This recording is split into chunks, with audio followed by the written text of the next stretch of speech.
महाराष्ट्रातील 5 टप्प्यांमध्ये 1200 फूट उंचीवरून कोसळणारा हा निसर्गरम्य वॉटरफॉल गॉड्स व्हॅली म्हणून ओळखला जातो. Welcome to the monsoon series आणि मी वर्षा घेऊन येत आहे एक भन्नाट ॲडव्हेंचर वाला वॉटरफॉल आणि तो वॉटरफॉल म्हणजे काळू वॉटरफॉल. पुण्यापासून 140 तर मुंबईपासून 150 किलोमीटर अंतरावर हा वॉटरफॉल आहे आणि आपल्याला जायचं आहे धुक्यात हरवलेल्या सुंदर अशा माळशेज घाटामधून.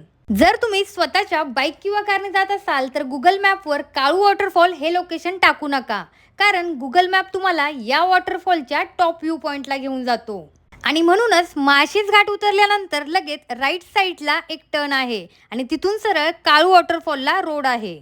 10 ते 15 मिनिटात तुम्ही या वॉटरफॉलच्या बेस लोकेशनला पोहोचता आणि तिथून तुमचा ट्रेक चालू होतो. हा ट्रेक 1 ते 1.5 तासाचा असला तरी पण या ट्रेकमध्ये भयानक असा ॲडव्हेंचर आणि थरारक अनुभव आपल्याला पाहायला मिळतात. याचं कारण म्हणजे हा ट्रेक करताना आपल्याला मोठमोठे ओढे क्रॉस करून जावे लागतात आणि ओढा ओलांडण्यासाठी इथे एक झिप लाईन आहे आणि यासाठी 100 ते 150 रुपये चार्जेस लागतात. पावसाळ्यात हा ट्रेक करणं म्हणजे स्वर्गाहून सुंदर, कारण या ट्रेक दरम्यान तुम्हाला घनदाट जंगलातून काळू नदीचे पात्र पार करावे लागते. अशा या निसर्गरम्य आणि थरारक वॉटरफॉलला या पावसाळ्यात नक्की भेट द्या आणि जर तुम्ही इथं जाऊन आला असाल तर तुमचा अनुभव कसा होता मला नक्की कमेंट करून सांगा आणि लाईक फॉलो करायला विसरू नका.